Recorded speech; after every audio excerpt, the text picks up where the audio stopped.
Namatir kadekuuf nanarki kila fana kase Dugu yarakina Jesus kosi tukopese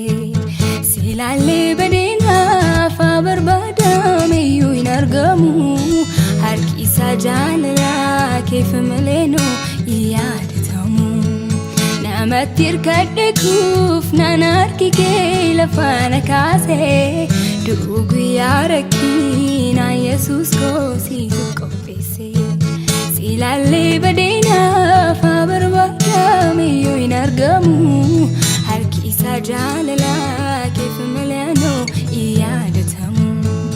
Jireenyaaf kayo ko baradi rasi wajjina na marirada Goftaa ko Jiti ko singo sugar fagese siti madda Jireenyaaf kayo ko baradi rasi wajjina na marirada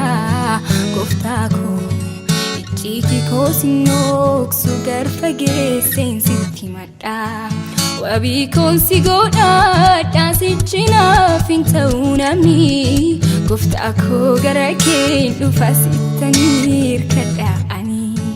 Wabi konsi goda dasichina finta unami Goftaa ko garake dufasitanir kada ani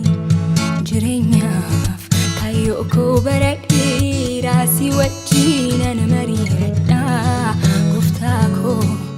Jiti ko sinok sugar fagese siti madda Jireenyaaf kayo ko baradi rasi wajjina na marirada Goftaa ko Jiti ko sinok sugar fagese siti madda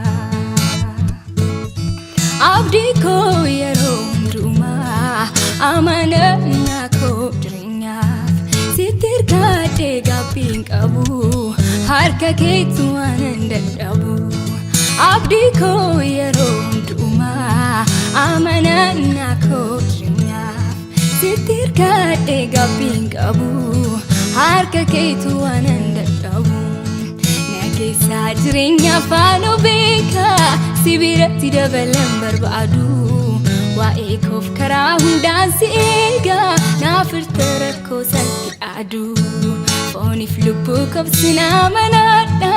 sittanof gata shakkii malee karaa koof waan hundumtuu dhumaadha birqabaatan qabu tokkollee Nageessa jireenyaaf ano beeka sibiratti dabalan barbaadu Waa'ee koof karaa hundaan si eega naafirta rakkoo sanatti adu Fooniif lubbuu kobsinaa manaadha sittanof gata shakkii malee karaa koof waan hundumtuu dhumaadha birqabaatan qabu tokkollee Jireenyaaf kayo ko baradi rasi wajjina na marirada Goftaa ko Jiti ko sinok sugar fagese siti madda Jireenyaaf kayo ko baradi rasi wajjina na marirada Goftaa ko Jiti ko sinok sugar fagese siti madda Wabi konsi goda dasichina finta unami Goftaa ko garake dufasitanir kada Wabi konsi goda dasichina finta unami Goftaa ko garake dufasitanir kada Jireenyaaf kayo ko baradi rasi wajjina na marirada Goftaa ko Jiti ko sinok sugar fagese siti madda Jireenyaaf kayo ko baradi rasi wajjina na marirada Goftaa ko Jiti ko sinok sugar fagese siti madda Nageessa jireenyaaf ano beeka sibiratti dabalan barbaadu Waa'ee koof karaa hundaan si eega naafirta rakkoo sanatti adu Fooniif lubbuu kobsinaa manaadha sittanof gata shakkii malee Karaakoof waan hundumtuu dhumaadha birqa baatan qabu tokkollee jireenyaaf kayyoo koo bara dheeraa si wajjinan mari'adha gooftaa koo icciitii koo si nooksu gad fageesseen sitti madha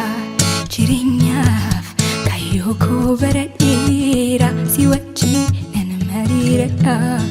gooftaa koo icciitii koo si nooksu gad fageesseen sitti madha.